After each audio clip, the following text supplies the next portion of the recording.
প্রিয় দর্শক, আসসালামু আলাইকুম। আজকে ভোলার তজুমুদ্দিন উপজেলায় ঘূর্ণিঝড় রেমালের প্রভাবে আপনারা দেখতে পাচ্ছেন যে এই মেঘনা নদী ভয়ঙ্কর উত্তাল অবস্থায় আছে। তো বড় বড় এক একটি ঢেউ এই তীরে আশ্রয় পড়তেছে।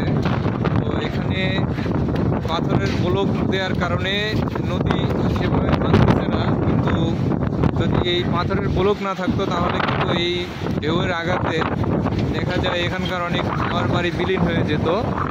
তো আপনারা দেখেন যে এই এক একটি ঢেউ প্লাস জলোচ্ছ্বাসের সৃষ্টি হয়েছে এই ভোলার তজুমুদ্দিন উপজেলার শশীগঞ্জ বাজারের কাছেই। তো আপনারা দেখতে পাচ্ছেন যে কত ভয়ঙ্কর ঢেউ। তো এই যে এই এলাকায় যেহেতু মৎস্যজীবী মানুষ বেশি এবং হাজার হাজার জেলে তারা নদীতে মাছ ধরে, কিন্তু তারা কিন্তু দেখেন সবাই এই যে জেলের নৌকাগুলো সব চলে আসছে এই পাশে, তারা তীরে নিরাপদ জায়গায় আছে। তো কোনো নৌকা, মাছ ধরার ট্রলার, কোনো কিছু দেখা যাচ্ছে না। তো এই এলাকার জনজীবন প্রায় বিপর্যস্ত অবস্থায় আছে। তো ঘূর্ণিঝড় রেমালের প্রভাবে সকাল থেকেই বৃষ্টি, এখন এর তীব্রতা বাড়তেছে।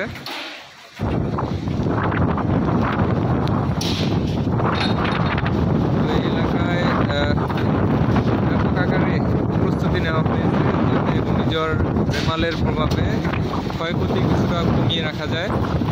তো দেখুন এই যে একটি লঞ্চ ফেরার যে টার্মিনালটা কীভাবে তুলতেছে,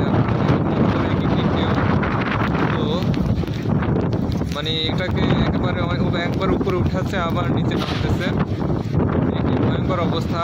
এদিকে নদীর দিকে যদি আমরা দেখাই, এই যে মেঘনা নদী, এর ওই পাশে মনপুরা, এখান থেকে মনপুরা যেতে স্পিড বোটে প্রায় 30-40 মিনিট সময় লাগে।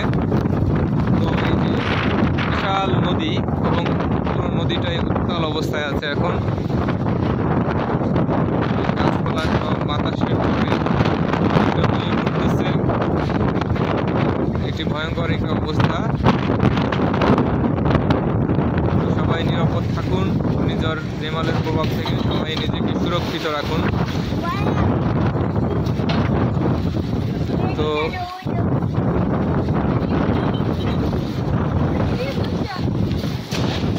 টার্মিনালটা দেখা যায় কীভাবে চলতেছে, সবাই সুরক্ষিত থাকুন।